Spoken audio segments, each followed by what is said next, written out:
दिगंबर जैन संस्कृति के इतिहास को यदि देखते हैं, यह अनादिकालीन हमारी परंपरा भगवान ऋषभदेव से लेकर भगवान महावीर तक आती है। भगवान महावीर के बाद गौतम गणधर सुधर्माचार्य से होते हुए इस परंपरा में आज हम संत जीवित हैं और अपनी आत्म साधना कर रहे हैं। लेकिन ऐसा भी इतिहास है कि हर 500 वर्ष के बाद इस संस्कृति का ह्रास होता है, फिर इसका उन्नयन करने के लिए कोई महान आत्मा इस धरती पर आती है। ऐसे ही इस वर्तमान सदी में इस श्रमण संस्कृति के उन्नायक के रूप में उभर के आए आचार्य आदि सागर जी महाराज अंकलीकर, आचार्य शांति सागर जी महाराज दक्षिण वाले और आचार्य शांति सागर जी महाराज छाणी वाले। इन 3 आचार्यों ने इस धर्म को बहुत बड़ी ताकत और साहस प्रदान किया है। ये वो संत थे जो सिंह की तरह उभर करके आए नग्न दिगंबर वेश लेकर के, और उन्होंने श्रमण संस्कृति का अभिसिंचन किया।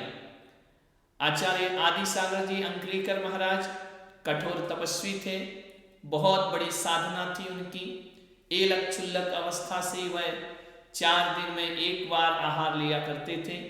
जब उन्होंने मुनि दीक्षा धारण कर ली तो 7 दिन में एक बार आहार लेने वाले परम कठोर तपस्रण के प्रतीक बनकर के इस धरती पर अवतरित हुए। अंकलीकर आचार्य आदि सागर जी महाराज ने एक विशाल संघ की स्थापना की और उसकी परंपरा में आज बहुत बड़े बड़े आचार्य, मूर्धन्य आचार्य, उनकी इस परंपरा को जगत में प्रवाहित कर रहे हैं, संवर्धित कर रहे हैं, संरक्षित कर रहे हैं।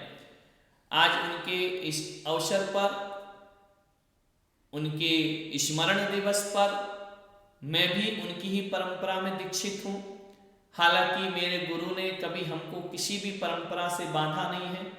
मेरे लिए तो आचार्य शांति सागर जी भी उतने ही महान हैं, उतने ही आदि सागर जी महाराज महान हैं, उतने ही शांति सागर छाणी वाले महान हैं। इन महान आचार्यों में कौन बड़ा है कौन छोटा है ये तुलना नहीं करना चाहिए, इनकी तपस्या की वंदना करना चाहिए। ये आचार्य परमेष्टि हैं, इनमें हीनाधिकता नहीं देखी जाती। कौन पहले हुआ कौन बाद में हुआ, इन विवादों को छोड़ो। ये महान आचार्य हुए हैं, इन्होंने दिगंबरत्व के लिए सर्वस्व न्यौछावर किया है। हमेशा समाज इनका ऋणी रहेगा, हमेशा समाज पर इनके उपकार रहेंगे।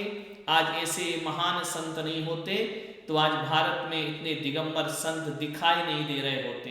एक ग्रहण सा लग गया था श्रवण संस्कृति के सूर्य को, कोई मुनि नहीं बनता था, कोई दीक्षा लेने का साहस नहीं जुटा पाता था।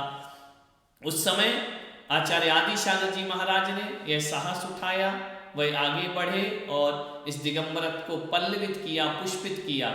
उनके उपकारों से ये समाज कभी मुक्त नहीं हो सकती है। मैं आज उनके स्मरण दिवस पर उन्हें बहुत बहुत प्रणाम करता हूँ, वंदना करता हूँ। ऐसी महान आत्माएं सदियों में कभी कोई पैदा हुआ करती हैं और पैदा होने के बाद अपने आचरण, अपने दर्शन, अपने ज्ञान और अपने चारित्र की खुशबू बिखेर करके दुनिया से चली जाती हैं। यही वजह है शताधिक वर्ष होने के बाद भी आज उनका स्मरण हो रहा है।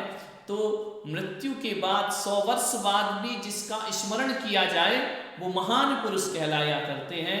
ऐसे महान पुरुष आचार्य आदि सागर जी अंकलीकर महाराज मेरे सतत वंदनीय हैं। मैं उन्हें प्रणाम करता हूँ और अपनी विनयांजलि, अपनी श्रद्धांजलि, अपनी भावांजलि अर्पित करता हूँ।